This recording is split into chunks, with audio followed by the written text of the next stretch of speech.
بسم الله الرحمن الرحيم الحمد لله والصلاة والسلام على رسول الله وعلى آله آل الله لا سيما بقية الله ولعنة الله على أعدائهم أعداء الله من يومنا هذا إلى لقاء الله أما بعد فقد قال الله وقال ربكم ادعوني أستجب لكم إن الذين يستكبرون عن عبادتي سيدخلون جهنم داخرين صلوات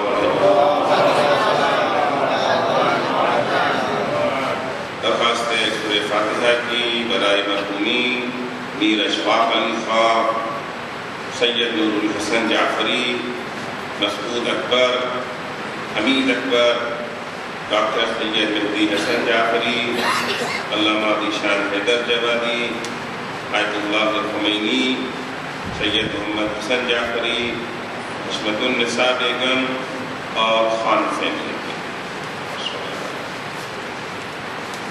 بسم اللہ الحمدللہ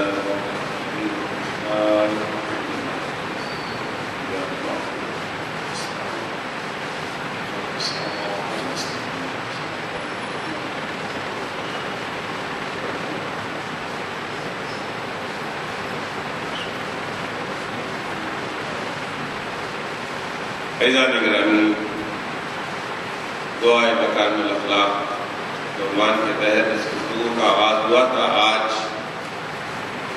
اس سلسلے کی آخری مجلس ہے. عرض کیا تھا آپ کی خدمت میں کہ دعا ایک اہم عبادت ہے. کچھ دعائیں مستحب ہیں، کچھ دعائیں واجب ہیں. صراط مستقیم پر باقی رہنے کی دعا واجب ہے.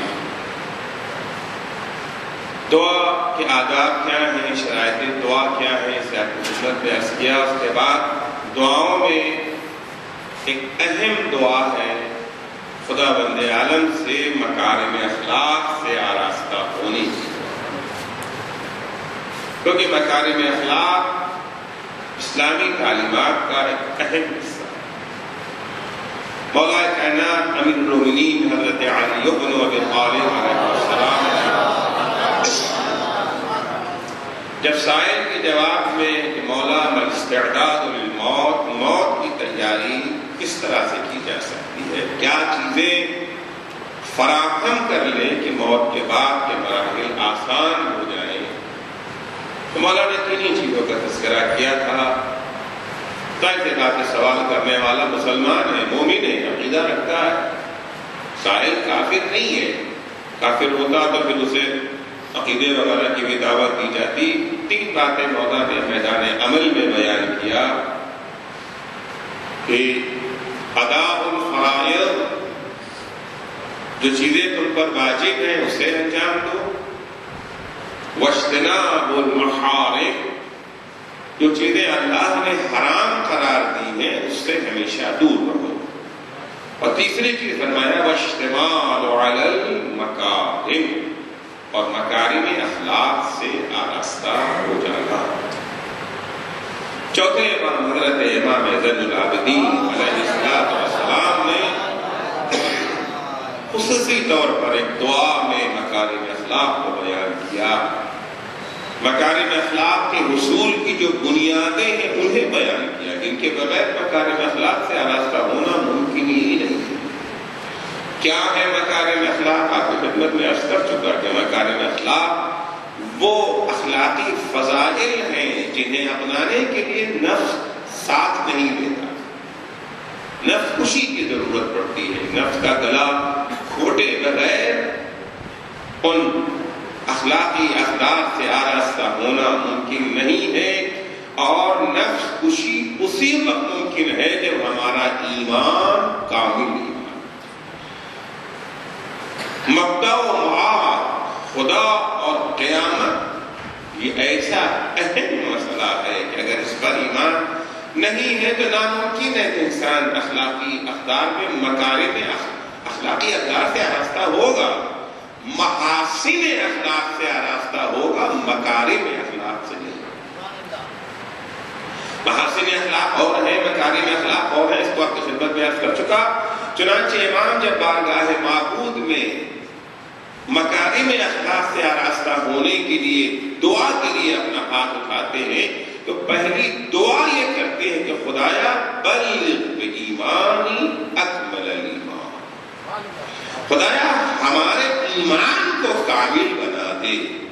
البتہ ہر دفعہ یہ عرض کرتا رہتا ہوں کہ یہ دعائیں ہمیں تعلیم دینے کے لیے، ورنہ علیہ باللہ امام کے ایمان میں کوئی نقص یا کمی نہیں ہے۔ یہ بیان صرف علی اول کا نہیں ہے کہ لو کشف الغطاء لمزددت یقینا، اگر پردے ہٹا دیے جائیں پھر بھی علی کے یقین میں اضافہ نہیں ہوگا۔ اضافہ وہاں ہوتی ہے جہاں کمی ہو، اضافے کی گنجائش تو وہی ہے نا جہاں کمی ہو، جہاں کمی ہے ہی نہیں وہاں اضافہ کیا معنی رکھتا ہے؟ یہ بیان صرف علی اول کا نہیں ہے، یہاں تو اولنا محمد، اوسطنا محمد، آخرنا محمد، کلنا محمد، سب کے سب ایک ہی سانچے کے ڈھلے ہوئے ہیں۔ ایک صلوات پڑھیں گے محمد و آخر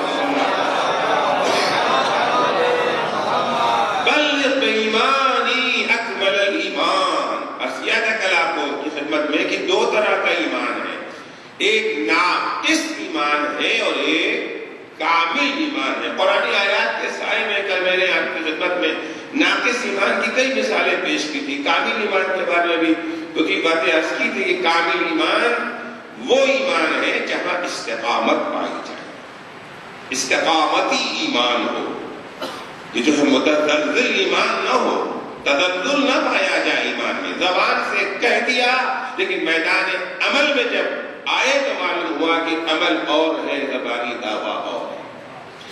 ایمان کی بنیاد تفکر کے اوپر ہو، تفکری ایمان ہو، تقلیدی ایمان نہ ہو۔ تیسری چیز جو بتایا تھا کہ ایمان کامل وہ ہے جس میں اضافہ ہوتا رہے، گھٹے نہیں، لِيَزْدَادُوا إِيمَانًا مَعَ إِيمَانِهِمْ۔ چوتھا ایمان جسے ہم کامل ایمان کہہ سکتے وہ ایمان ہے جو گناہوں سے دور ہو۔ سنا ہے نا کہ حدیثوں میں بتایا گیا کہ ایمان کے 10 درجے ہیں۔ کسی نے آ کے پوچھا کہ مولا میں اگر یہ جاننا چاہوں کہ میرا ایمان کس درجے کا ہے تو میں کیسے اپنے کو پرکھوں؟ امام نے کہا کہ دیکھو گناہ سے کتنا دوری اختیار کیے ہوئے، جتنا گناہوں سے دور رہو گے اتنا ہی تمہارے ایمان کا درجہ اعلیٰ اور عرفہ نظر آئے گا۔ ایک صلوات پڑھیں گے محمد و آل محمد۔ گناہ یعنی دین فروشی، گناہ یعنی ایمان فروشی، گناہ یعنی اللہ زبان سے جو میں نے تیرا اقرار کیا تھا مگر کیا کروں اس وقت مقابلہ تیرے درمیان اور شیطان کے درمیان ہو گیا، تجھے مانوں یا شیطان کو مانوں، تیری اطاعت کروں یا شیطان کی اطاعت کروں۔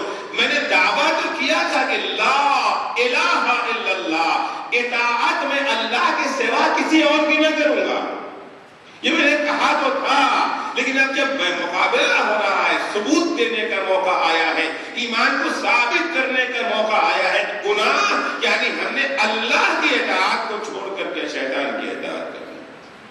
دین فروشی، ایمان فروشی، ایمان فروشی ہمیشہ کہہ کے تھوڑی ایمان بیچا جاتا ہے کہ آؤ میں اپنا ایمان بیچ رہا ہوں، کتنے میں خریدو گے؟ ایمان فروشی اسی کو کہتے ہیں. البتہ قیمتیں الگ الگ ہیں، ہر ایک کی ایمان کی قیمتیں الگ ہیں. کسی کی ایمان کی قیمت لاکھ ہے، کسی کی کروڑ ہے، کسی کی کرسی ہے، کسی کا منصب ہے، کسی کی شہرت ہے. قیمتیں ہر ایک کی الگ الگ ہیں. گناہ یعنی ایمان فروشی، جو ایمان کو نہیں بیچتے ہیں وہ کبھی بھی کسی قیمت پر بھی گناہ کرنے کو تیار نہیں ہو. امیر المومنین حضرت علی بن ابی طالب علیہ السلام، وہ جن کا ایمان کامل تھا، کامل ہی نہیں، وہ جو کل ایمان تھا، وہ کل ایمان کسی قیمت پر بھی اپنے ایمان کو بیچنے کے لیے تیار نہیں. مولا فرماتے ہیں نجم البلاغہ میں کہ واللہ لأعطیت لقالیم السبع بما تحت افلاکها على ان اعصی اللہ فی نملۃ اصلبها جلب شعیرۃ ما فعلته. خدا کی قسم اگر مجھے پوری کائنات کی دولت، لاکھ کروڑ ارب خرب کی بات نہیں ہو رہی ہے، کائنات میں جتنی بھی دولت پائی جاتی ہے ساری کی ساری اکٹھا کر کے میرے سامنے رکھ دی جائے کہ علی اسے لے لو، مگر شرط یہ ہے کہ اللہ کا چھوٹا سا گناہ کر لو، چونٹی کے منہ میں جو جو کا چھلکا ہے اسے چھین لو. ما فعلتہ، اتنی بڑی قیمت لے کر کے بھی میں اپنے دین کا سودا کرنے کے لیے تیار نہیں ہوں. تو علی کے ایمان کی قیمت سمجھ میں آئی؟ پوری کائنات ہے علی کے ایمان کی قیمت، پوری کائنات علی کے ایمان کی قیمت. افسوس کی بات نہیں ہے کہ علی کا ایمان تو پوری کائنات کے بدلے میں بھی نہ بکے اور ہمارا ایمان چند سکوں میں بک جائے. ہمارا ایمان بک جائے کہ آئندہ بلائیں گے کہ نہیں بلائیں گے مجلس پڑھوانے کے لیے. ہمارا ایمان بک جائے کہ چلتے چلتے لفافہ ہلکا تو نہیں ہو جائے گا. میں آپ کو کبھی کچھ نہیں کہتا، سب کچھ اپنی کو کہتا ہوں. ماشاءاللہ آپ لوگ کبھی دین نہیں بیچیں گے اپنا. تو جہاں ایمان کامل ہوگا وہاں گناہ نظر نہیں ہے. بلغ بایمانی اکمل الایمان، یہ کامل ایمان ہے. کبھی کبھی سوال یہ ہوتا ہے کہ اپنے ایمان کو کامل بنائیں گے. چلیے ہم نے جائزہ لیا، پتہ چلا کہ کامل تو نہیں ہے. ظاہر سی بات ہے انسان علی نفسہ لبصیرہ، انسان اپنے نفس کو دوسروں سے زیادہ جانتا ہے، اچھی طرح جانتے ہیں کتنے پانی میں ہمارا ایمان کتنا ہے. دوسروں کو پتا ہو یا نہ ہو، دوسرے بعد میں نمبر دیں گے. اتنا اچھا نمبر ہم خود اپنے کو دے لیں تو اتنا کون دے سکتا ہے. ہم نے احساس ہو گیا ہمیں کہ ہمارا ایمان کامل نہیں ہے. ہمارے ہاں ذوق پایا جاتا ہے، یا ہمارے ایمان میں استقامت نہیں ہے، یا ہمارا ایمان بڑھنے کے بجائے گھٹ رہا ہے، یا ہمارا ایمان چند سکوں میں بک جاتا ہے. ہم بڑی آسانی کے ساتھ شیطان کے سامنے گھٹنے ٹیک دیتے ہیں. کیا کریں کہ ہمارا ایمان کامل ایمان ہو جائے؟ اپنے ایمان کو مکمل بنانے کے لیے چند راستے ہیں، چند طریقے ہیں اپنے. پہلا راستہ تو یہ تفکر، فکر کریں کہ واقعی خدا کو ہم نے یوں ہی مان لیا ہے، واقعی ہے خدا، ماں باپ کے کہنے سے مان لیا، سماج کے دباؤ میں مان لیا. اللہ کی قدرت کے بارے میں فکر کریں، اللہ کی نعمتوں کے بارے میں فکر. یتفکرون فی خلق السماوات والارض، جو نعمتیں اللہ نے ہمیں دی ہیں ان کے بارے میں فکر کریں. جن لوگوں نے اللہ کا گناہ کیا ہے، انحراف کیا ہے، معصیت کی ہے، ان کا انجام کیا ہوا ہے اس کے بارے میں فکر کریں. حدیث میں ہے کہ تفکر ساعۃ خیر یا افضل من عبادت 70 سنہ. ایک لمحہ، ایک ساعت کا تفکر 70 برس کی عبادت سے بہتر ہے. یا جناب ابو ذر کے بارے میں ملتا ہے کہ اکثر عبادت ابی ذر التفکر. ابو ذر کی سب سے بڑی عبادت یہ تھی کہ وہ تفکر کیا کرتے تھے. نماز پڑھنے کے بعد مفاتیح ختم نہیں کرتے تھے. نماز پڑھنے کے بعد مفاتیح ختم نہیں کرتے تھے. واجبات کو انجام دینے کے بعد ابو ذر فکر کرتے تھے، غور کرتے تھے.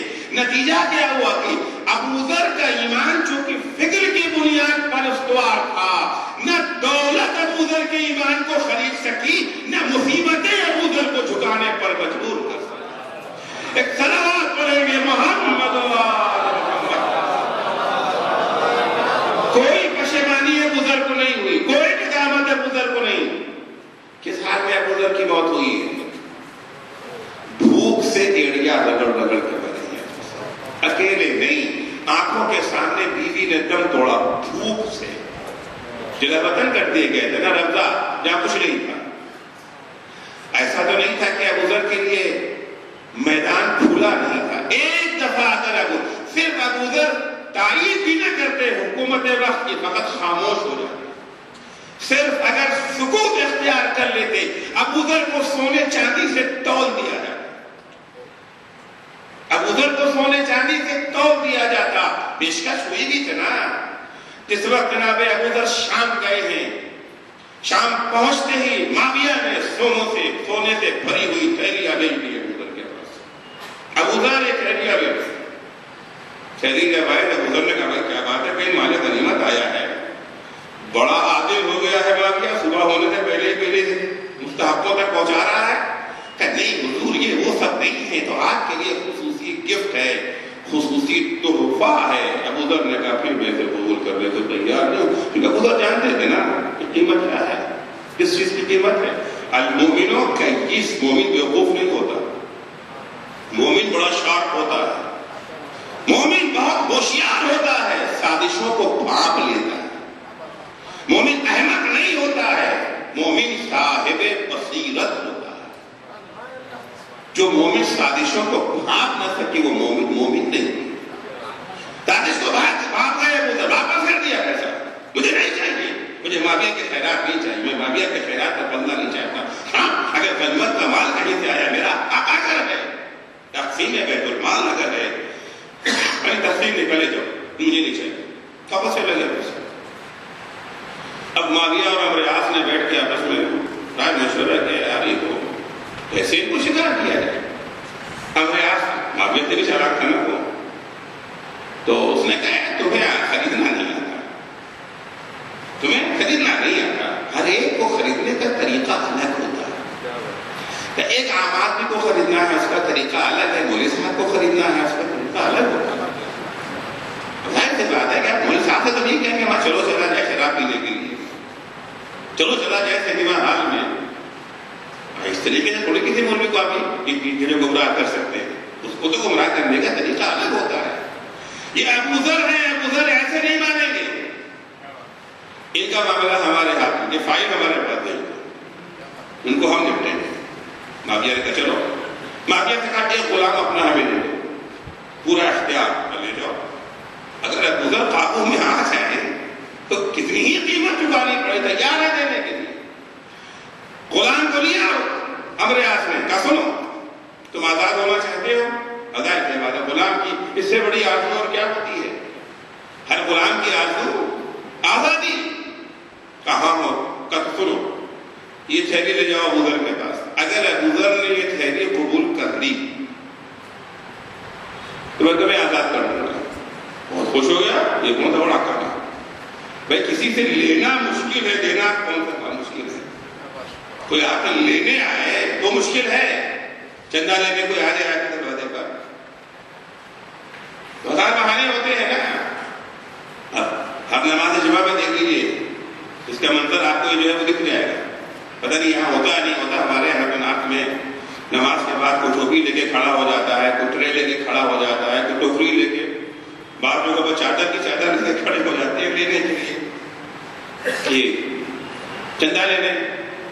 تو بعض لوگ دیکھا جیسے ہی آ رہا ہے وہ ٹرے لیے ہوئے, ٹوکری لیے ہوئے, ٹوپی لیے ہوئے, فوراً کھڑے ہو گئے. اللہ اکبر, 2 رکعت نماز پڑھتا ہوں واسطے کیا ہوگی نہیں ہے, واسطے چندہ نہ دینے کے ہوتا ہے نا, واسطے چندہ نہ دینے کے. تو کوئی آسان کام نہیں, لینا تو مشکل ہے, مگر دینے کے لیے کوئی کھڑا ہو جائے. ابھی یہیں پر مجلس کے بعد یہ ہو جائے کہ ہر آدمی کو 5-5 ہزار روپے دیے کریں گے. غفار جعفری صاحب آپ کو 5-5 ہزار روپے پڑھنے کے لیے آواز پہنچتے ہی یہ پورا بھر جائے گا. دینا تو بہت آسان کام ہے, اس میں یہ کون سا بڑا کام ہے. نہیں نہیں, یہ آسان کام نہیں ہے. تم جانتے ہو نا کل واپس کر چکے ہیں، کہہ رہے نہیں اب کی لے لیں۔ اب ظاہر سی بات ہے کل جو لے کر کے آیا تھا وہ سرکاری کارندہ تھا، اسے اس سے کوئی پرواہ نہیں ہے کہ لیں گے کہ نہ لیں گے، ہم تو لے گئے، ڈیوٹی ہماری پوری ہو گئی۔ لیکن اب جو یہ لے کے گیا ہے اس میں اس کا اپنا مفاد وابستہ ہے۔ آتا ہے اور آنے کے بعد جناب ابو ذر سے ہاتھ جوڑ کے کہتا ہے آپ تو ہمارے بھائی باپ ہیں، آپ تو ہم غریبوں کی مسیحا، تھوڑا سا مکھن لگاتا ہے دل میں، آپ تو ہمارے بھائی باپ ہیں اور مسیحا ہیں، آپ تو غریبوں کی آواز ہیں اور آپ تو فلاں ہیں، آپ تو فلاں، کیا آپ نہیں چاہتے کہ مجھے آزادی مل جائے؟ ہاں بالکل چاہتا ہوں، تو ہمیں آزادی مل جائے۔ کہ ہماری آزادی آپ کے ہاتھ میں، کہ وہ کیسے؟ کہ تھیلی آپ قبول کر لیجئے مجھے آزادی مل جائے۔ بڑا آسان کام ہے، تھیلی لے لیجئے آزادی مل جائے گی۔ کیا جواب دیتے ہیں ابو ذر؟ بصیرت اسے کہتے ہیں۔ ابو ذر فرماتے مجھے تمہاری آزادی تو چاہیے مگر اپنی غلامی کی قیمت پر نہیں۔ تم آزاد ہو جاؤ گے، میں باقیہ کا غلام ہو جاؤں گا۔ تو ایسا نہیں تھا کہ ابو ذر کو موقع نہیں ملا تھا، چانسز تو بہت ہے ابو ذر کے پاس، ہوتا ہے نا بعض لوگوں کو موقع ہی نہیں ملا، موقع ملے گا پہچانا جائے کیا کتنے پانی میں ہے۔ شیطان آپ کو خریدنے آئے ہی نہیں، آئے خریدنے شیطان تب دیکھتے ہیں کتنے پانی۔ تو ابو ذر کو موقع تو ملا تھا، نہیں قبول کیا۔ اب اپنی اس عمل کی قیمت ابو ذر کو یہ چکانی پڑی کہ ربضہ میں ان کو جلا وطن کر دیا گیا، جہاں نہ کھانا ہے نہ پانی ہے، بیوی بھوک سے بھر گئی۔ اب جھک جائیں ابو ذر، اگر ابھی بھی توبہ نامہ لکھ کر کے بھیج دیں، استقبال کرنے کے لیے حکومت موجود ہے، زبردست استقبال ہوگا، سونے چاندی میں تولے جائیں گے، بیٹا ایڑیاں رگڑ کے مر گئے۔ مگر ابو ذر نہیں جھکے، خود مر گئے۔ کیوں؟ ابو ذر نے یہ راستہ سوچ سمجھ کے اختیار کیا، تفکر کرتے، ایک ذریعہ جس سے ہم اپنے ایمان کو مضبوط بنا سکتے ہیں وہ ہے تفکر۔ دوسرا، صحیح دوست کا انتخاب، بہت اہم چیز ہے۔ دوست بہت اہم چیز ہے۔ دوست کا اثر جتنا دوست کا ہوتا ہے اتنا کسی کا اثر نہیں ہوتا۔ اسی اثر کی بنا پہ حدیث میں ہے کہ المرء علی دین خلیلہ، انسان اپنے دوست کے دین پر چلتا ہے، جو اس کا مطلب ہے۔ کہنے کو وہ ہندو ہے یا مسلمان ہے، نام ہمارے الگ الگ ہے، یہ دوستی ہو جاتی ہے تو پتہ ہی نہیں چلتا کہ میں ہندو ہوں میں مسلمان ہوں۔ المرء علی دینہ، ایسے دوست کا انتخاب کرے جو ہمارے ایمان میں اضافہ کر سکے۔ روایتوں میں ہے کہ پیغمبر اسلام صلی اللہ علیہ وسلم نقل کرتے ہیں کہ جناب عیسیٰ کے حواریوں نے جناب عیسیٰ سے پوچھا من نجالس یا روح اللہ، اے روح اللہ یہ بتائیے کہ ہم کس کی ہم نشینی اختیار کریں، کسے اپنا دوست بنائیں۔ جناب عیسیٰ نے جواب میں 3 صفت بیان کی،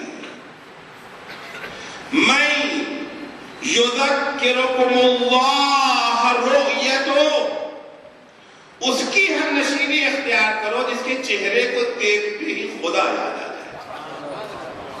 ایسوں کی ہم نشینی اختیار کرو۔ وَيَزِيدُ فِي عِلْمِكُمْ مَنْطِقُ، ایسے کی ہم نشینی اختیار کرو جس کی گفتگو تمہارے علم میں اضافہ کرتے ہیں۔ ان کی ہم نشینی اختیار نہ کرو تو 2 گھنٹہ جو ہے وہ تقریر کرتے ہیں، نچوڑوں میں کچھ بھی ایک قطرہ پانی نہیں، 2 گھنٹہ تقریر، نتیجہ کچھ بھی نہیں، کچھ نہیں حاصل ہوا۔ ان کی ہم نشینی اختیار مت کرو، ان کی ہم نشینی اختیار کرو کہ یزید فی علمکم منطق وَيُرَغِّبُكُمْ فِي الْآخِرَةِ عَمَلُ، جس کا عمل تمہیں قیامت کی یاد دلا دے۔ عزیز و گناہ جب بھی ہوتا ہے یا خدا کو بھول جاتے ہیں یا قیامت کو بھول جاتے ہیں۔ اگر خدا اور قیامت یاد رہے تو محال ہے کہ وہ انسان گناہ کرے۔ انجام کا اگر یقین ہو جائے، کون گناہ کرتا ہے؟ بہت سارے ایسے گناہ ہیں جن کے سلسلے میں ہم معصوم نہیں کرتے۔ 15 منزلہ عمارت 20 منزلہ عمارت سے کوئی ہم سے کہے کودنے کے لیے تو کودیں گے؟ خوشی گناہ ہے نا، یہ گناہ انجام دیتے ہیں. کوئی صاحب کہے مولانا 1 کروڑ روپیہ لے لیجیے کود جائیے، زندگی بھر محنت پڑھیں گے تو 1 کروڑ نہیں ملنے والا ہے. 1 کروڑ لیجیے کود جائیے، کودیں گے؟ ہم گناہ کس لیے کرتے ہیں؟ کبھی بہانہ ہوتا ہے کہ وہ جاب کا مسئلہ ہے، اتنی تنخواہ ملنے والی ہے. تو یہاں 1 کروڑ مل رہا ہے، کودیں گے؟ کودنے کو کیوں؟ یقین ہے کودے تو لینے کے لیے بچیں گے بھی نہیں، لے گا کون؟ اگر کوئی ہمیں دھمکی دے کودو ورنہ گولی مار دیں گے تو کودیں گے؟ کود جائیں گے تو نہیں کودیں گے. ارے ایسے بھی مرنا ہے ویسے بھی مرنا ہے، کود گئے تبھی مریں گے، نہ کودے تو آپ کو نہیں ماریں گے، آپ ماریں گے کم سے کم آپ قاتل تو کہلائیں گے. لوگ ہماری مظلومیت میں 2 آنسو تو بہائیں گے. اگر ہم خود کود گئے تو کہا جائے کہ اتنا بزدل تھا، خودکشی کر لیا. یہ گناہ انجام نہیں دیں گے نا. اچھا مذاق آ کر ہمارا اڑایا جائے، سارے حیدرآباد والے کہتے تو اسری صاحب کو بڑا بہادر سمجھتے، بڑے بزدل نکلے. میں کودنے کو تیار نہیں تھے، وہ بزدل ہے بزدل ہے بزدل ہے، سب مذاق اڑائیں. کود جائیں گے. عام طور سے جب ہم گناہ کرتے ہیں ہمارے ہر گناہ کے پیچھے یہی 3 عوامل ہوتے ہیں، یا لالچ، یا ڈر، یا تمسخر. آج اتنے لوگ ہیں وہ آپ کسی گناہ کا نام نہیں لینا چاہتا، پتہ نہیں کس کے اوپر یہ جو منطبق ہو جائے وہ ہمارا طریقہ نہیں ہے. اکثر فلاں کام کیوں کیا؟ ارے لوگ مذاق اڑاتے ہیں نا بھائی. اگر یہ نہ کرتے تو لوگ مذاق اڑاتے. تو مذاق سے بچنے کے لیے، تمسخر سے بچنے کے لیے گناہ کر بیٹھتے ہیں.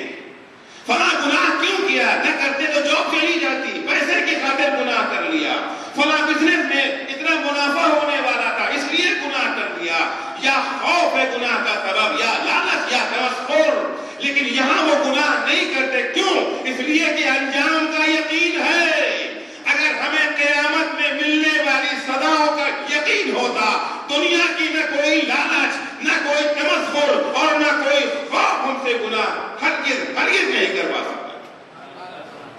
پیغمبر اسلام صلی اللہ علیہ وآلہ وسلم کی حدیث ہے، لو کنتم توقنون بخیر الآخرة وشرها لآثرتم طلب الآخرہ. اگر تمہیں آخرت کے نفع و نقصان کا ویسا ہی یقین ہوتا جیسا تمہیں دنیا کے نفع و نقصان پہ یقین ہے، جب کبھی دنیا اور آخرت میں ٹکراؤ ہو جاتا تو تم ہمیشہ آخرت کو مقدم رکھتے، دنیا کو نہیں. اگر ہم نے کسی بھی مرحلے میں آخرت کو مؤخر کر کے دنیا کو مقدم رکھا ہے تو ایک ہی سبب ہے، یا خدا پر یقین نہیں ہے یا قیامت پر یقین نہیں. اگر خدا اور قیامت پر یقین ہو جائے تو ناممکن ہے کہ ہم سے گناہ ہو سکے. اپنے ایمان میں اضافہ کرنا چاہتے ہیں، ایمان کو کامل بنانا چاہتے ہیں، کہ ایک طریقہ یہ ہے اچھے دوست کو انتخاب کریں. اچھے دوست کو انتخاب کریں. اچھے دوست کی اہمیت اتنی ہے کہ امام موسیٰ کاظم علیہ السلام فرماتے ہیں کہ اپنی زندگی کے اوقات کو 4 حصوں میں تقسیم کر لو. 4 حصوں میں اپنے زندگی کے اوقات کو بانٹو. دن میں 24 گھنٹے ہوتے ہیں نا، 4 حصوں میں تقسیم کرو. پہلا حصہ، ایک حصہ، البتہ یہ برابر تقسیم کی بات نہیں ہو رہی ہے، 6 گھنٹہ، ممکن ہے کہیں پہ 8 گھنٹہ، کہیں پہ 4 گھنٹہ، لیکن بہرحال 4 حصے ہونا چاہیے. آج کی طرح فقط ایک ہی حصہ نہیں، آج ایک ہی حصہ ہے، جاب. نہ کھانے کا ہوش، نہ فیملی کا ہوش. وہ پیسے آ رہے ہیں، جنہیں خوش کرنے کے لیے پیسے لا رہے ہیں وہی خوش نہیں ہوتے. کہتے پیسے تو بہت لاتے ہیں، ٹائم نہیں دیتے. ہے نا یہ شکوا؟ آج طلاق جب ہوتے ہیں ان میں جائیے بہت سارے اسباب ہوتے ہیں، شکایت یہی ہوتی ہے. کیا شکایت ہے آپ کو؟ ماشاءاللہ دولت تو بہت ہے، پیسہ تو بہت ہے، شاندار گاڑی ہے، شاندار بنگلہ ہے، دیوروں میں آپ لدی ہوئی ہیں. پریشانی کیا ہے؟ پریشانی یہ کہ ہمیں ٹائم ہی نہیں دیتے. کیوں ٹائم نہیں دیتے؟ بہت سا ٹائم کہاں بچتا ہے؟ صبح سے شام تک تو کاروبار میں، بزنس میں یہ جہاز وہاں پھنس گیا، وہ کشتی وہاں پھنس گئی ہے، اور جو ہے پورٹ پہ مال جو ہے وہ چھپ نہیں رہا ہے، فلاں کا مال آیا نہیں، فلاں مال گیا نہیں، فلاں بکا نہیں، کارخانے زمانے میں یہ جو را میٹیریل نہیں, پاور کٹ ہو گیا, پورا 24 گھنٹہ اسی میں ڈوبے ہوئے. جب سے وہ آ گیا, موبائل آ گیا, تو تھوڑے بہت فراغت کے اوقات ہوتے تھے وہ بھی نہیں, باتھ روم میں بھی جاتے ہیں تو وہ بھی ساتھ ساتھ چل رہا ہے. اور جب سے وہ لگا دیا کان کے اندر تو چلے جا رہے ہیں, لگ رہا کوئی پاگل جا رہا ہے. وقت ہی کچھ نہیں آیا, ٹھاکوا کس سے بات کر رہے ہیں, ادھر سے کوئی گاڑی آئی اس میں مار بھی دیا, پتہ بھی نہیں چلا. امام فرماتے ہیں زندگی کے اوقات کو 4 حصوں میں تقسیم کر لو. پہلا حصہ رزق حلال حاصل کرنے کے لیے, دوسرا حصہ خدا سے راز و نیاز اور مناجات کرنے کے لیے, عبادت کے لیے. مت کو کہ ٹائم نہیں ملتا, کیا کرے مولانا, ٹائم ہی نہیں ملتا, نماز قضا ہو جاتی ہے. ایسی جاب کس کام کی جہاں نماز قضا ہو جائے, جہاں نماز قضا ہو جائے, وہ جاب کس کام کی ہے؟ آپ جہاں جاب کیجیے, شرط کر لیجیے اس بات کی. 1000 شرطیں لگاتے ہیں, جب ایگریمنٹ کرتے ہیں 1000 ایگریمنٹ ہوتا ہے نا, نہیں اتنی سیلری آپ دیں گے تو ہم جاب کریں گے, ہوتا ہے کہ نہیں ہوتا ہے؟ ایک شرط یہ بھی لگا لیجیے صاحب, ہمیں یہ جو ہے نماز پڑھنا. اور اب یقین ماننے کہ اگر آپ ایماندار ہیں اور اپنے کام میں آپ ایکسپرٹ ہیں تو کوئی بھی کمپنی ہو آپ کو نماز سے روکے گی نہیں, وہ نہیں روکے گی, آپ کو چھوڑے گی نہیں. آپ نے 4 نہیں 8 پڑھ لیجیے, جتنا دیر پڑھنا وہ پڑھیے, کیونکہ جانتے ہیں کہ آپ ایماندار آدمی ہیں, ایکسپرٹ ہیں, ماہر ہیں, آپ کام میں چوری نہیں کرتے. دوسرا حصہ اللہ سے راز و نیاز. تیسرا حصہ حلال لذتوں سے فائدہ اٹھانے کے لیے. کھانا ہے, دیکھو تو کیا ہے, بیچاری بیوی نے محنت سے کھانا پکایا ہے, وہ منہ بھی چل رہا ہے اور زبان بھی چل رہی ہے, دونوں. موبائل لگا ہوا ہے کان میں, پتہ ہی نہیں چلا کھایا کیا. بیچاری بیوی انتظار میں بیٹھی ہے کہ یہ تعریف کر کے کھانے کی, ہاں آج کی بریانی بہت اچھی بنی ہے. انہیں پتہ ہی نہیں چلا بریانی کھایا تھا, دال چاول کھایا تھا, کھایا کیا. حلال لذتوں سے استفادے کے لیے تفریح حلال لذت ہے, سونا حلال لذت ہے, وہی حلال لذتیں ہیں. زندگی کا ایک حصہ محسوس کیجئے, یہ تقوی کے خلاف نہیں ہے, یہ خلاف تقوی نہیں ہے کہ تفریح کے لیے جا کے بولا ہاں بھائی تفریح کے لیے جائیں گے. بدن ہے, تھک گیا ہے, اس کو تفریح کی ضرورت. بچے ہیں, بچوں کو فقط کھانا کھلانا آپ کی ذمہ داری تھوڑی ہے. بچوں کی تربیت کے لیے یہ جو ہے کیا کہتے ہیں گروتھ کے لیے جہاں کھانے کی ضرورت ہے وہاں تفریح کی ضرورت ہے. چوتھا حصہ حلال, تیسرا حصہ اور چوتھا حصہ ان معتبر دوستوں کے ساتھ ہم نشینی کے لیے جو ہمیں ہمارے عیوب سے آگاہ کر سکے. ہر دوست نہیں, وہ چاپلوس والا دوست نہیں, چاپلوس نہیں. ارے قبلہ کیا کہنا, آپ ایسا تو عالم دنیا میں کوئی نہیں. ہاں مجلس تو آپ ہی پڑھتے ہیں, بقیہ تو سب بیکار ہے, یہ چاپلوس ہے. وہ جو آپ کی کمیاں بتا سکے, اچھائیاں تو بہت لوگ بیان کر رہے, واہ کرنے والے. ان معتبر دوستوں کے پاس ہم نشینی کے لیے, تو اگر اپنے ایمان کو کامل بنانا چاہتے ہیں, اپنے ایمان کو کامل بنانے کا ایک ذریعہ ہے معتبر دوستوں کی ہم نشینی. جناب عیسیٰ جیسا فرما رہے ہیں کہ کسے دوست بناؤ, کس کی ہم نشینی اختیار کرو. من یذکرکم اللہ رؤیتہ ویزید فی علمکم منطقہ ویرغبکم فی الآخرۃ عملہ, جس کا عمل تمہیں آخرت کی طرف مائل کر سکے, اسے اپنا دوست بناؤ. تیسرا ذریعہ اپنے ایمان کو کامل کرنے کا دعا. پروردگار سے دعا. سب کچھ انسان کے اپنے اختیار میں نہیں ہے. سعادت بزور بازو نیست, تا نہ بخشت خدائے بخشن دے. امام نے خود دعا کی نا, بلغنی بایمان اکمل الایمان. دعا کریں خدا. چوتھی چیز جس سے ایمان کو اپنے ہم مضبوط اور کامل بنا سکتے ہیں وہ ہے عمل صالح. یہی عمل صالح جو ایمان کی بنیاد پر عمل اور عمل سے عمل صالح کو استحکام ملتا ہے. قرآن کی وہ آیت ہے نا, الیہ یصعد الکلم الطیب والعمل الصالح یرفعہ. ایمان خود خدا کی بارگاہ کی طرف رواں دواں ہے لیکن عمل صالح اسے اور رفعت اور بلندی عطا کرتا ہے۔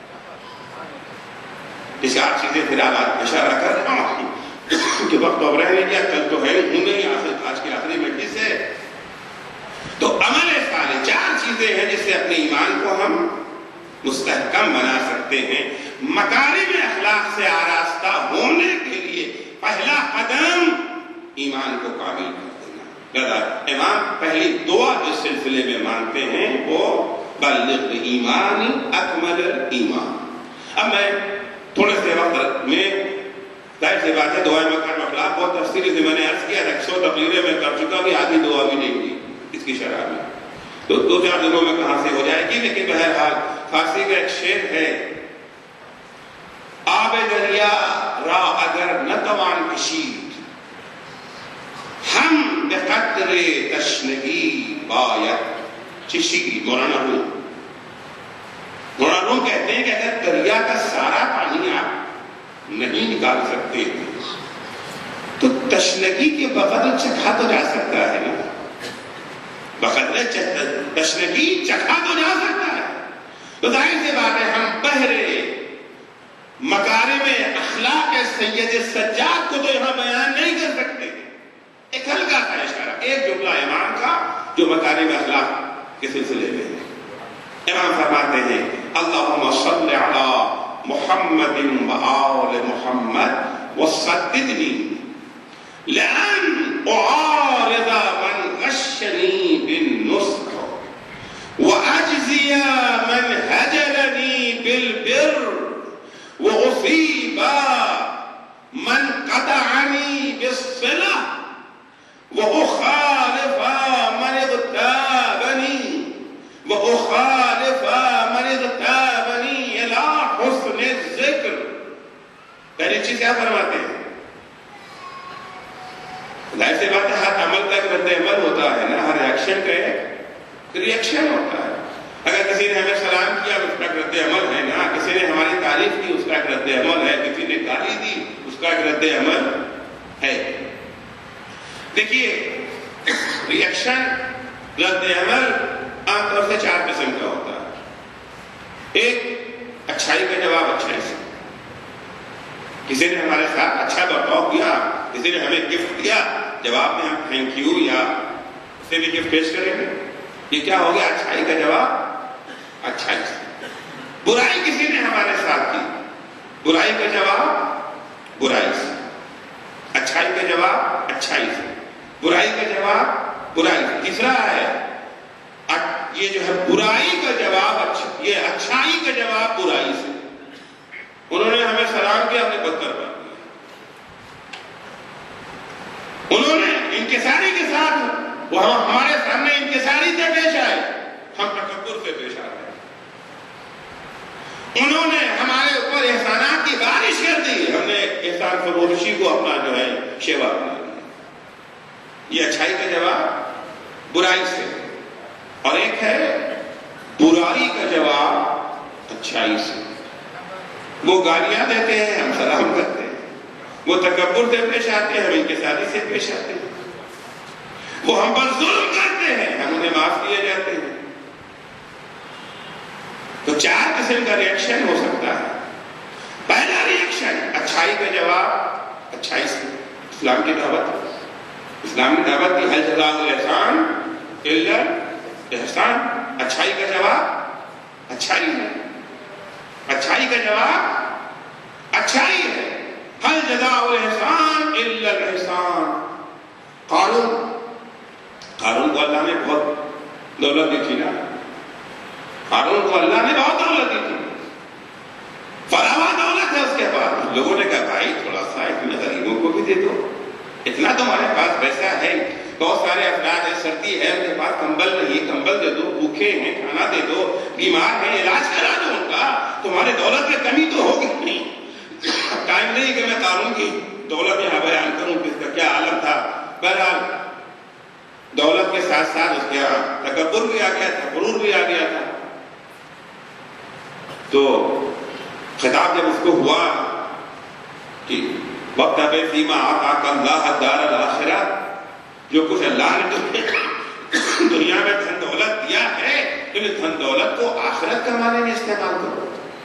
اربوں دولت تمہارے پاس موجود ہے, ہزاروں بھوکے پڑے ہوئے ان کو کھانا کھلا دو, تمہاری دولت ان کے کام آ گئی, اور اس کے بدلے میں تمہیں آخرت میں درجہ ملے گا, ثواب ملے گا. وَابْتَغِ فِيمَا آتَاكَ اللَّهُ دَارَ الْآخِرَةَ وَلَا تَنْسَ نَصِيبَكَ مِنَ الدُّنْيَا. البتہ تم بھی کھاؤ پیو, تمہیں منع نہیں کیا ہے تم نہ کھاؤ, اچھے کپڑے پہنو, اچھے گھر میں لو, کوئی منع نہیں کرتا ہے. تمہارے پاس دولت ہے, دولت کو تم اپنے لیے بھی استعمال کرو, لیکن دوسروں کو بھی یاد رکھو, آخرت کو بھی یاد رکھو. فقط دنیا میں محل بنانے کی کوشش نہ کرو, اپنی اس دولت کے ذریعے سے آخرت کو بھی سنوارو. وَأَحْسِن كَمَا أَحْسَنَ اللَّهُ إِلَيْكَ. جس طرح نے اللہ نے تجھ پر احسان کیا ہے, تو بھی اپنے غریب بھائیوں پر احسان کیا. احسن, اللہ نے تمہارا اچھا برتاؤ کیا ہے نا, تمہیں دولت سے نوازا, تم دوسروں کو دو. البتہ اس نے معلوم ہے کیا جواب دیا, جواب دیتا میں کیوں دے دوں, یہ جو کچھ مجھے ملا ہے خطوطی تو, جو کچھ مجھے ملا ہے یہ میرے علم کی بدولت ہے. میرا یہ جو مینجمنٹ اتنا اچھا ہے, میں نے اس خوش اسلوبی کے ساتھ بزنس کیا ہے کہ دولت کا انبار لگ گیا, میں کیوں دے دوں. تو خدا کہتا ہے احسن کما احسن اللہ الیک. تیسری آیت قرآن مجید کی کہ اذا حییتم بتحیۃ, جب کبھی تمہیں کوئی تحفہ پیش کرے. اب وہ تحفہ مال کی شکل میں ہو سکتا ہے, وہ تحفہ سلام کی شکل میں ہو سکتا ہے, کہ آپ کو سلام کیا, سلام علیکم, نہ کوئی گفٹ دیا. اذا حییتم بتحیۃ, اگر تمہیں کسی نے تحفہ دیا ہے تو تمہارا ریئیکشن کیا ہوگا؟ فحیوا باحسن منها او ردوها, جواب میں تم اس سے بہتر تحفہ دو یا کم سے کم ویسے ہی دے دو. اگر کسی نے کہا السلام علیکم, جواب میں فَأَسْلَمْ بِاللَّهِ, اس نے کہا السلام علیکم, تم کہو وعلیکم السلام ورحمت اللہ. رحمت اللہ کا اضافہ کر دیا نا, احسن ہو گیا. اس نے کہا السلام علیکم ورحمت اللہ, تم جواب میں کہو وعلیکم السلام ورحمت اللہ وبرکاتہ. اس نے کہہ دیا السلام علیکم ورحمت اللہ وبرکاتہ, تو اب جواب میں کیا کہ جواب میں کم سے کم تمہارا انداز بدل جائے. اس نے کہا کہ السلام علیکم ورحمت اللہ وبرکاتہ, وعلیکم السلام ورحمت اللہ. بہتر ہو گیا نا, تھوڑا انداز بدل گیا. اور اگر اتنا نہیں کر سکتے ہو تو کم سے کم وعلیکم السلام تو کہہ دو بھائی. اچھائی کا جواب اچھائی سے. اذا حییتم بتحیۃ فحیوا باحسن منها او ردوها, یا تو اس سے بہتر جواب دو یا کم سے کم ویسے ہی جواب دے. تو قرآن کیا کہتا ہے؟ اچھائی کا جواب اچھائی سے دینا چاہیے. اب دوسرا مسئلہ, برائی کسی نے ہمارے ساتھ کی تو برائی کا جواب کیسے دیں؟ برائی کا جواب برائی سے دے سکتے ہیں. اس نے ہمیں ایک تھپڑ مارا, ہم بھی ایک تھپڑ مارا, اجازت ہے. عدل تو یہی ہے نا, عدل ہے. فَجَزَاءُ سَيِّئَةٍ سَيِّئَةٌ مِثْلُهَا, قرآن کی آیت ہے. برائی کا جواب, برائی کی سزا ویسے ہی برائی ہے جیسے اس نے دیا. البتہ یہ ایک آپشن ہے. دوسرا آپشن بھی ہے جو عرض کروں گا آخر میں, کہ جو ہے برائی کا جواب اچھائی سے. فجزا, کیا کہنا قرآن؟ جزاء سیئۃ سیئۃ مثلها فمن عفا واصلح فاجرہ علی اللہ ان اللہ لا يحب الظالمین. انہ لا يحب الظالمین. قرآن مجید کیا ہے کہ جس نے تمہارے ساتھ برائی کی ہے, تمہیں اختیار ہے, حق ہے تمہیں, تم بھی جو ہے برائی کا جواب برائی سے دو. اس نے تھپڑ مارا ہے, تم بھی تھپڑ مار دو. البتہ اگر معاف کر دو تو تمہارا اجر خدا کے پاس. اس کے بعد اس کو انشاءاللہ عرض کروں گا. دوسری آیت ہے النفس بالنفس والعین بالعین والانف بالانف والأذن بالأذن والسن بالسن، جان کا بدلہ جان سے. تم نے ہمارے بھائی کو قتل کر دیا، تمہیں قتل کر دیا. والعین بالعین، تم نے ہماری آنکھیں توڑ دی، ہم تمہاری آنکھ توڑ دی. برائی کا بدلہ برائی سے. والأذن والأنف بالأنف، تم نے ہماری ناک کو تکلیف پہنچائی، ناک توڑ دی ہے، تمہاری ناک توڑ دی. تمہیں ناک کاٹی، تمہاری ناک کاٹی. والأذن بالأذن، تم نے ہمارا کان کاٹ دیا، تمہارا کان کاٹے. والسن بالسن، تم نے ہمارا دانت توڑا ہے، تمہارا دانت توڑے. یہ عدل ہے. کیوں؟ اس لیے کہ یہ جو قصاص اور قصاص میں زندگی ہے. اگر یہ قانون نہ ہوتا تو بعض مجرموں کو روکنا مشکل ہو جاتا ہے. کبھی عرض کروں گا، یہ بعض مقامات ہیں جہاں معاف کر دینا چاہیے. معاف کرنے والے مقامات کون ہیں؟ یہ خود شناخت بڑا مشکل کام ہے کہ یہ معاف کرنے کا مقام ہے یا بدلہ لینے کا. کبھی عرض کروں گا. دوسری آیت ہے قرآن مجید کی. دیکھیے 4 مہینے اسلام میں وہ ہیں جو حرام کہے جاتے ہیں: ذوالقعدہ، ذوالحج، محرم اور ماہ رجب. یہ 4 مہینے وہ ہیں جن میں جنگ اسلام میں حرام ہے. اس میں آپ جنگ نہیں کر سکتے، جنگ اس میں حرام ہے. البتہ اسلام سے پہلے بھی عربوں میں اس کو ماہ حرام کے نام سے یاد کیا جاتا تھا اور وہ اس مہینے میں جنگ نہیں کرتے تھے. اسلام نے بھی آ کے اس کو تائید کیا. اچھا، اسلام نے تائید کرے تو واقعہ تائید کر دی ہے نا. مشرکین نے، مکہ نے، کفار نے ایک سازش تیار کی. یار دیکھو، یہ لوگ تو ہے مسلمان، ان کو پتا تھا مسلمان آج والا مسلمان نہیں. مسلمان وہ ہے جو اپنے قانون کا پابند ہے. تو اسلام میں تو ان 4 مہینوں میں اسلحہ اٹھانا حرام ہے، جنگ نہیں کر سکتے. لاؤ ہم اسی مہینے میں ان پر حملہ کر دیتے ہیں. ہم حملہ کریں گے، ان کے یہاں اسلحہ اٹھانا حرام ہے، یہ اسلحہ اٹھائیں گے نہیں، ہم ان کا کام تمام کر دیں گے. قرآن نے اعلان کیا مومن اللہ کا بندہ تو ہے مگر بیوقوف نہیں ہے. تمہارے سازشوں کا توڑ بھی اسے آتا ہے. قرآن نے آیت نازل کی: الشہر الحرام بالشہر الحرام. اگر تم ماہ حرام کا احترام کرو گے تو ہم بھی احترام کریں گے، اور اگر تم ماہ حرام کا احترام نہ کرو گے تو ہم بھی ماہ حرام کا احترام نہ کریں گے. اگر تم ہم پر ہتھیار اٹھاؤ گے تو ہم تم پر ہتھیار اٹھائیں گے. برائی کا جواب برائی سے. الشہر الحرام بالشہر الحرام وحرمات قصاص. اگر تم نے ماہ حرام کا احترام ختم کر دیا ہے تو تمہیں تمہارے اس عمل کی سزا مل کے رہے گی. اگر ہم ہتھیار نہ اٹھائیں گے یہ ظلم ہوگا. تم نے چونکہ ماہ حرام کا احترام ختم کیا، ہم تم سے قصاص لیں. قصاص میں کیا ہوتا ہے نا، آنکھ پھوڑی تو آنکھ پھوڑیں گے. تم نے اگر ماہ حرام کا احترام نہیں کیا تو ہم بھی ماہ حرام کا احترام نہیں کریں گے. ہماری تلواریں نیام میں نہیں رہیں گی، ہم حملے کا آغاز نہیں کریں گے. اگر تم نے حملہ کر دیا، اگر تم نے جنگ چھیڑ دی، ہم بھی تمہیں چھوڑیں گے نہیں. کیا مسلمان بیوقوف نہیں ہوتا ہے. فَمَنِ اعْتَدَىٰ عَلَيْكُمْ فَاعْتَدُوا عَلَيْهِ بِمِثْلِ مَا اعْتَدَىٰ عَلَيْكُمْ. جو تم پہ جارحانہ حملہ کرتے، تم بھی ان پر ویسا ہی جارحانہ حملہ کرو. تو یہاں پر برائی کا جواب برائی سے. تیسری قسم اچھائی کا جواب برائی سے دیا جائے. یہ اسلام میں حرام ہے. اسلام میں حرام ہے. ماں باپ نے ہمیں پالا پوسا، رحمتیں اٹھائیں، مشقت کی، اچھائی کیا جانا. ہم جواب میں کیا کر رہے ہیں؟ توہین، ناقدری، تذلیل والدین کی.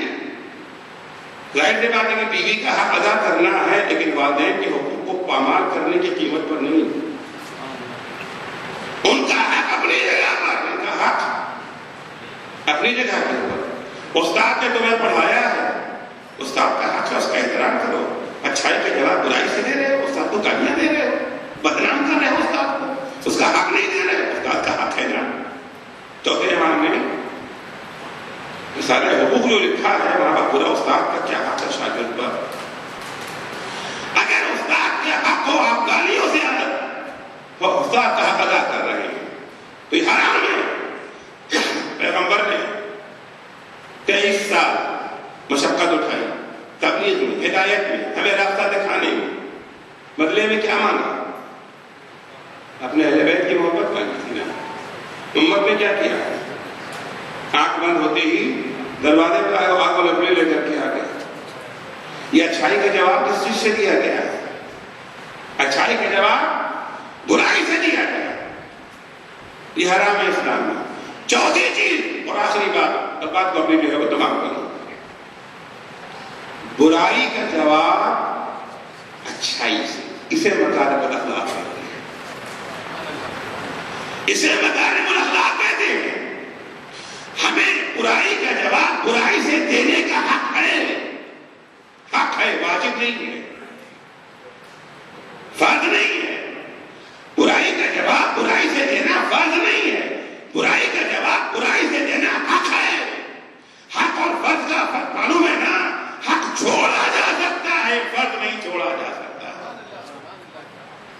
حق ہے ہمارا، لیکن ہمیں معاف کرنے کا بھی ہے۔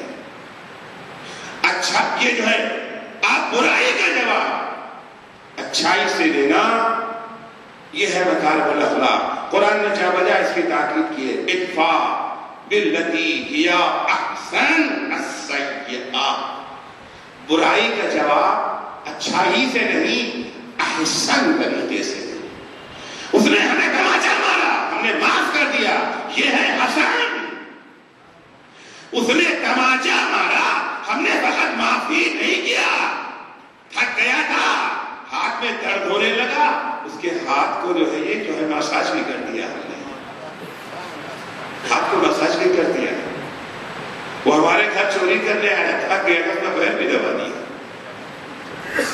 معاف تو کی ہی، خالی ہاتھ کی وزی واپس کیا، تم چوری کرنے آئے تھے، بھائی چلو تم معافی کے لے جاؤ، اتنا پیسہ اپنے ساتھ لے جاؤ۔ یہ احسان ہے، ادفع باللتی ہی احسن۔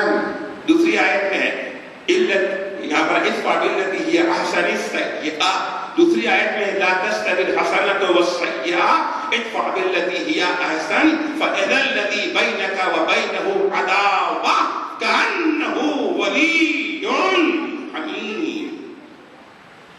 برائی کا جواب اچھائی سے دینا مکارم الاخلاق، یہ مکارم الاخلاق کیمیا ہے، کیمیا۔ شاید ہمارے نوجوان نہیں جانتے کیمیا کیا ہوتا ہے۔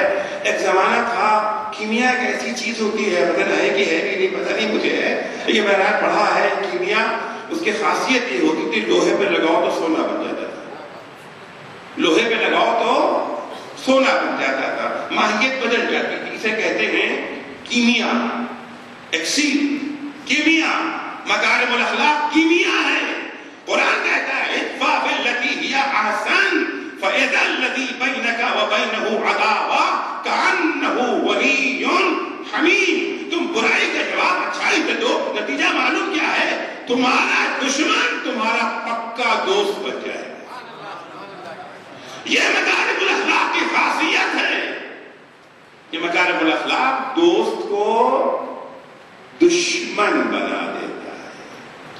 شام سے آیا ہوا ہے، بغض حسن لے کر کے آیا، بھرا ہوا ہے، امام حسن کو دیکھتے ہی گالیاں دینا شروع کر دیتا ہے۔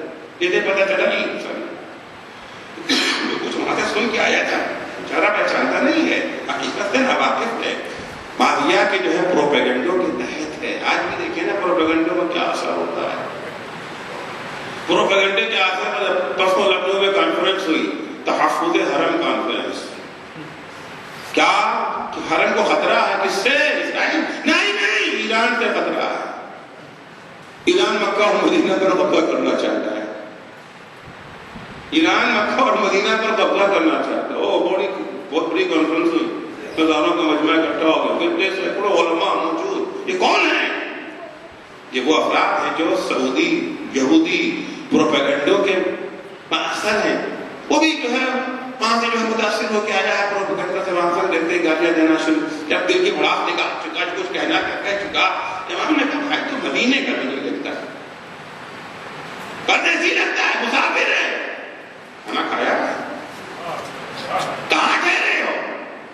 یہ مسافر کو کھانا چاہیے، رہنے کی جگہ چاہیے، واپسی کے لیے زیادہ راہ وغیرہ ہے یا نہیں ہے؟ اب امام اتنی شفقت سے تو جانتا ہے کہ مدینے میں کے چاہنے والے ہیں، اگر ابھی اشارہ کر دیں اس کے ٹکڑے ٹکڑے کر دیے جائیں گے. یہ دمشق نہیں ہے، مدینہ ہے، مدینہ. بنی ہاشم موجود ہیں. وہ بیچارہ پریشان ہو گیا. یہ کیا؟ ہم ان کے بارے میں کیا سن کے آئے تھے؟ امام نے جب یہ جو برائی کا جواب اچھائی سے دیا قدموں پہ گر گیا. مولا آج تک میں آپ کا سب سے بڑا دشمن تھا اور آج آپ میرے سب سے بڑے محبوب ہیں. فَإِذَا الَّذِي بَيْنَكَ وَبَيْنَهُ عَدَاوَةٌ كَأَنَّهُ وَلِيٌّ حَمِيمٌ. چوتھا امام خدا سے کسی کو طلب کر رہے ہیں. اللہم صلی علی محمد وآل محمد وسددنی لأن أعارض من غشنی بالنصح. خدایا ہمیں توفیق دے دے جنہوں نے ہمارے ساتھ دھوکہ کیا ہے، چھل کپٹ کیا، چھل کیا ہے ہمارے ساتھ، فریب کرنے کی کوشش کی ہے ہمارے ساتھ، فریب دینا چاہا ہے ہمیں. میں ان کا مقابلہ کرنا چاہتا ہوں. کاہے سے مقابلہ کروں؟ اینٹ کے جواب پتھر سے. اینٹ کے جواب پتھر. خدایا ہمیں توفیق دے دے میں ان کا مقابلہ کروں. انہوں نے ہمیں دھوکہ دیا ہے، میں ان کا خیر خواہ بن جاؤں. من غشنی بالنصح وأجزی من ہجرنی بالبر. جن لوگوں نے ہمیں ٹھکرا دیا ہے میں ان کو یہ جو ہے جزا دینا چاہتا ہوں. کیسے؟ انہوں نے ہمیں ٹھکرایا، ہم ان کو ٹھکرا دیں. جنہوں نے ہمیں ٹھکرایا ہے میں ان کو جزا توفیق دے دے کہ میں ان کو جزا نیکی کے ذریعے دوں. وَأُصِيبَ مَنْ حَرَمَنِي بِالْبَذْلِ.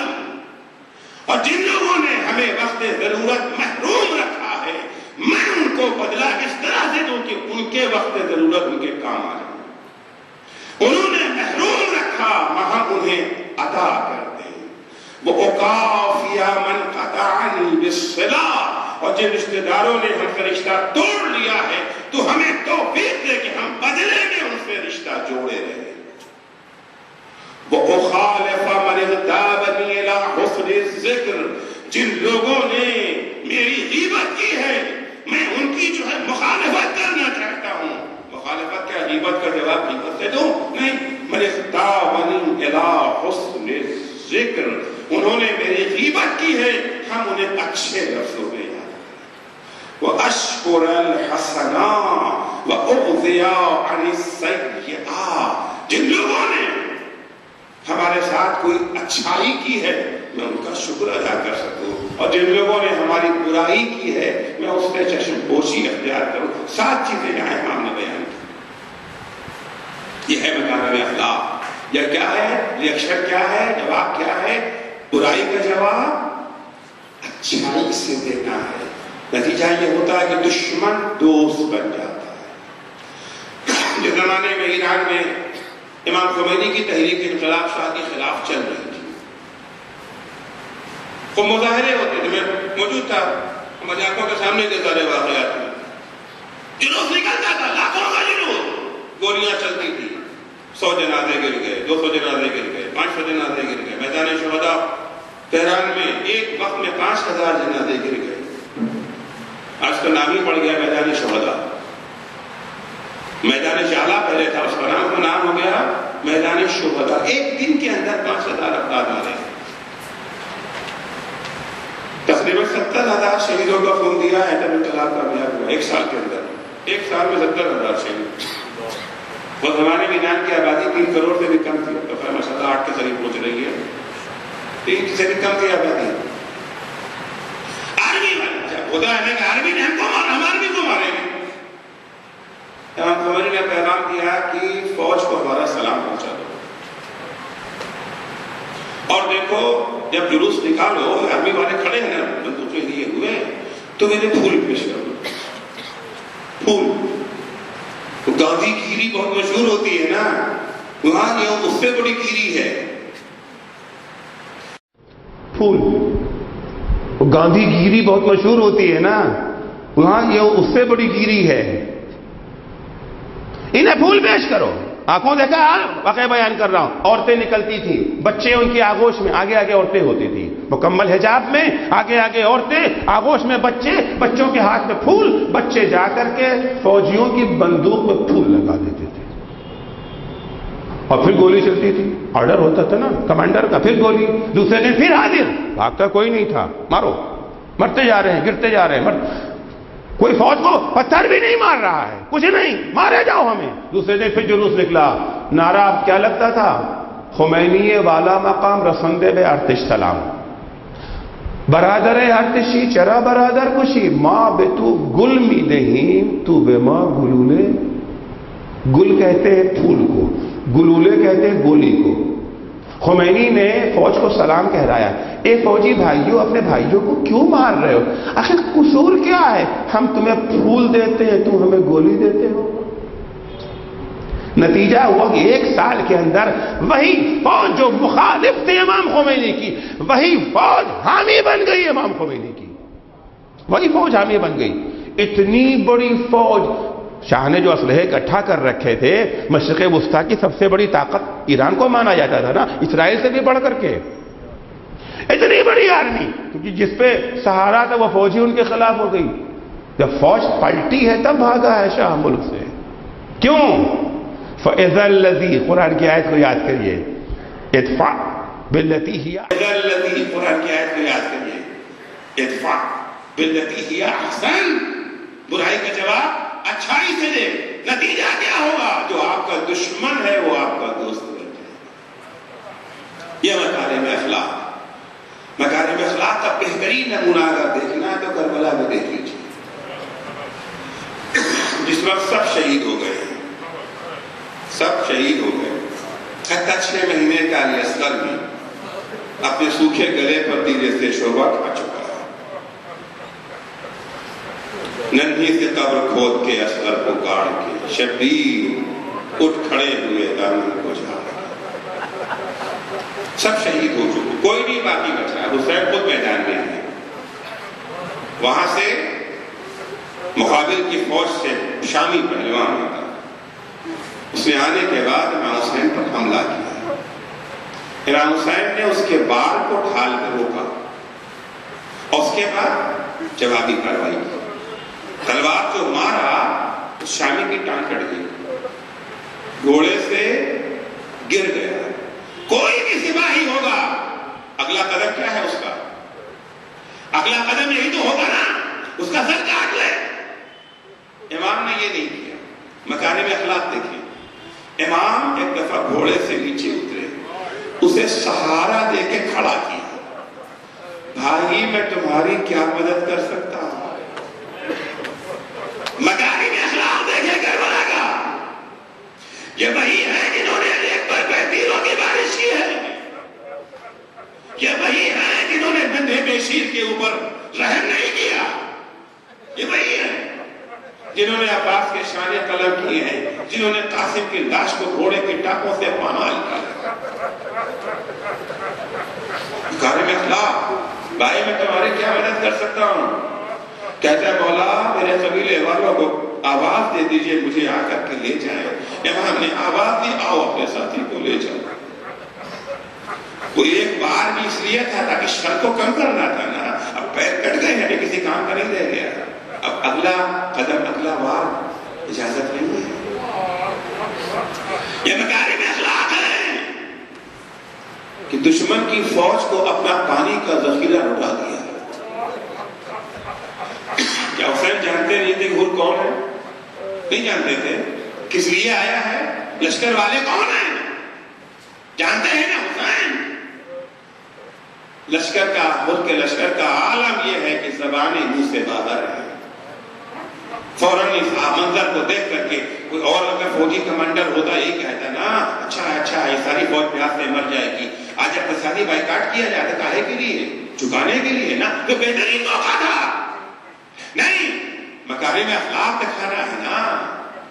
حسین ایک دفعہ آواز دیتے، بھیا عباس یہ پیاسے ہیں، یہ پانی پلا دو، بھیا یہ پانی پلا دو۔ اور دیکھو صرف انسانوں پر اکتفا مت کرنا، جانوروں کو نہ بھولنا، بھیا جانوروں کو بھی پانی پلا دو.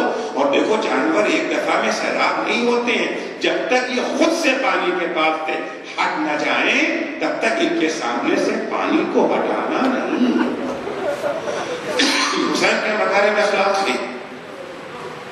کا لشکر پانی پی چکا، جان میں جان آ گئی، اب حسین آگے بڑھنا چاہتے ہیں. اسے کہتے ہیں اچھائی کے جواب برائی سے. حسین آگے بڑھنا چاہتے ہیں، اور آگے بڑھ کر کے راستہ روک لیتا ہے. لجام فرس پہ ہاتھ ڈال دیا، آپ آگے نہیں جا سکتے. بس یہ دیکھنا تھا دفعہ فاطمہ کے لال نے کہا اور تیری یہ مجال، تیری ماں تیرے ماتم میں بیٹھے، تو میرا راستہ روکے گا؟ تیری ماں تیرے ماتم میں بیٹھے. عزیزو یہ جملہ کسی خطیب کا جملہ نہیں، یہ حسین کا جملہ ہے. خطیب جوش میں آ کے کچھ بھی کہہ جاتا ہے، حسین معصوم ہے. ہر جملہ حسین کا حکمت میں ڈوبا ہوا، بے مصلحت نہیں ہے جملہ. کہ حسین نے حر کی ماں کا نام لیا ہے. حر کو یہ جملہ حسین نے اس لیے کہا ہے شاید تاکہ اس کے دل میں اپنی ماں کا تصور بیدار کر دے. حر تو کس کے مقابلے میں کھڑا ہے؟ پہچان رہا ہے میں کون ہوں؟ ارے میں فاطمہ زہرا کا دستے جگر ہوں، میں فاطمہ کا لال ہوں. اور شاید یہ جملہ اپنا کام کر گیا. حر نے جواب میں کیا کہا؟ مولا آپ نے تو میری ماں کا نام لے لیا، مگر میں کیا کروں؟ اگر کوئی اور ہوتا تو میں بھی اس کی ماں کا نام لے لیتا، مگر میں کیا کروں؟ آپ کی ماں تو وہ عظیم خاتون جس کا نام بھی بغیر وضو زبان پہ نہیں لایا جا سکتا. حسین کا جملہ کام کر چکا ہے. اب حر کس طرح پہ ہے، بے چینی میں ہے، میں کس کے مقابلے میں ہوں؟ مگر ابھی اضطراب کی ابتدا ہے. اور یہ اضطراب کب ہے؟ جب شب عاشور آ گئی. شب عاشور آ گئی، ان کو پتا ہے کل جنگ ہونی ہے، کل سر تن سے جدا ہونے ہیں. اور بے چین ہے، ارے کیا میں فرزند زہرا پہ تلوار اٹھاؤں گا؟ کیا میں فاطمہ کے لال سے جنگ کروں گا؟ اور بے چینی سے خیمے میں ٹہل رہا ہے. غلام سمجھا شاید میرا آقا پیاسا ہے. غلام نے کوزے میں پانی لیا، لا کر کے حر کے ہاتھ میں دیا. حر نے کچھ دیر تک پانی کو دیکھا، اس کے بعد پانی کو پیے بغیر زمین پہ پھینک دیا. عزیزو حر کو پانی میں کیا نظر آ گیا تھا؟ یہ تو مقاتل میں نہیں ہے، مگر تصور تو کر سکتے ہیں نا، کہیں ایسا تو نہیں ہے جب حر نے پانی کو لیا تو سطح آگ پر حسین کے ننھے ننھے بچوں کی بلکتی ہوئی تصویر نظر آ گئی. حر تو پانی پی رہا ہے اور ہم خیام میں پیاس سے تڑپ رہے ہیں. حر کے غلام نے جا کر کے حر کے بھائی سے کہا کہ آج تمہارے بھائی کا عجب حالت دیکھ رہا ہوں، بے چینی سے ٹہل رہے ہیں. پانی مانگا، میں نے پانی جب دیا پینے کے بجائے زمین پہ پھینک دیا. حر کا بھائی آیا، بھیا یہ میں کیا سن رہا ہوں، یہ میں کیا دیکھ رہا ہوں؟ بھیا یہ اضطراب کیسا ہے، اتنی بے چینی کیوں ہے؟ عزیزو کچھ سوالات وہ ہوتے ہیں جن کا جواب لفظوں میں دینا بڑا مشکل ہوتا ہے. حر نے کچھ کہا نہیں، بھائی کا ہاتھ پکڑا، خیمے سے باہر آیا اور آ کے خیام حسینی کے پیچھے کھڑا ہو گیا. کہ بھیا غور سے سنو، تمہیں اپنا جواب مل جائے گا. حر کے بھائی نے جب غور سے سننا شروع کیا، حر نے پوچھا بھیا کچھ سنائی دے رہا ہے؟ کہا بھیا ایک آواز ہے جو مسلسل میرے کانوں سے ٹکرا رہی ہے. کہ بھیا کیا سنا؟ کہ بھیا ارے حسین کے خیمے سے ننھے ننھے بچوں کی الاتاش ہائے پیاس کی آوازیں آ رہی ہے. بھیا انہیں پہچانتی ہو کون ہے؟ یہ وہی ہے نا جب ہمارا لشکر پیاس سے ہلاک ہو رہا تھا. انہوں نے ہمارے لشکر کو سیراب کیا، سپاہی نہیں ہمارے جانوروں تک کو پانی پلایا. بھیا یہ کہاں کا انصاف ہے؟ آج ہمارے جانور تک پانی پی رہے ہیں. رسول کا نواسا، اس کے ننھے ننھے بچے پیاس سے تڑپ رہے ہیں. اجرکم اللہ. شب عاشور تمام ہوئی، صبح عاشور نمودار ہوئی. حر اپنا فیصلہ کر چکا ہے، حر فیصلہ کر چکا ہے. اب اضطراب اطمینان میں تبدیل ہو گیا ہے. نہیں میں اس طرف نہیں رہوں گا، ادھر باطل ہے ادھر حق ہے، میں حق کی طرف جاؤں گا.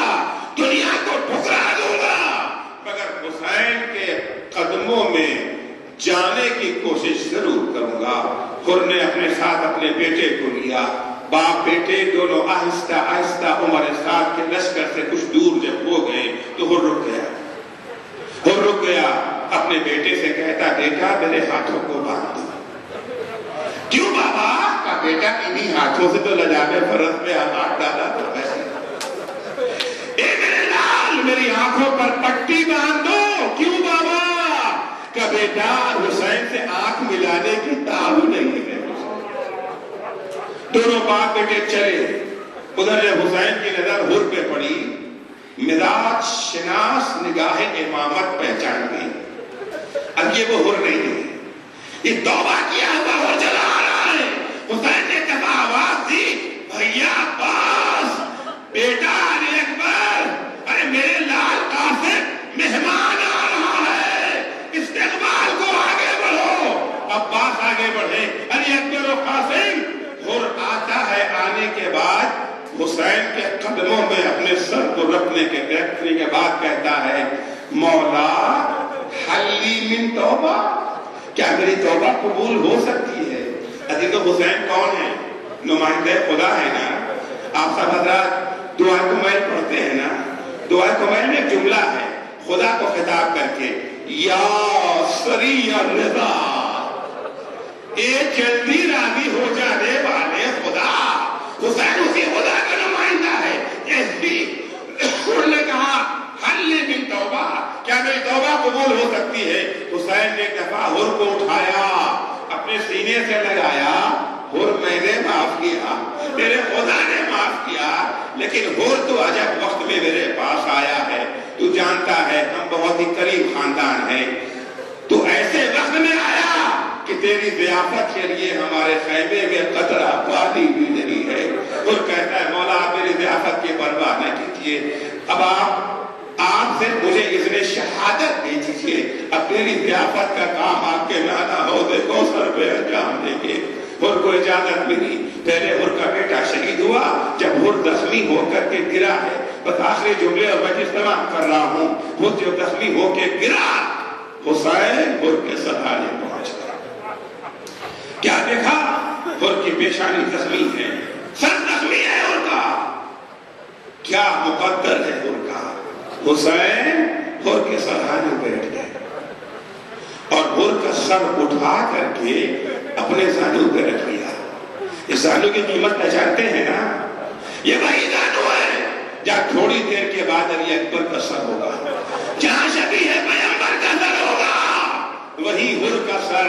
دو معراج میری حر کو، ایک تو وہ میری تھی جب حسین نے قدموں سے اٹھا کر کے سینے سے لگایا، دوسری معراج زخمی سر کو اپنے زانو پہ رکھا اور رکھنے کے بعد کا حر تیری ماں نے کیا اچھا تیرا نام حر رکھا تھا، تو دنیا میں بھی آزاد ہے، آخرت میں بھی آزاد ہے۔ وہاں بھی ماں کو یاد کیا، یہاں بھی ماں کو یاد کیا، وہاں جب یاد کیا تھا تو حر نے جواب میں کیا کہا تھا؟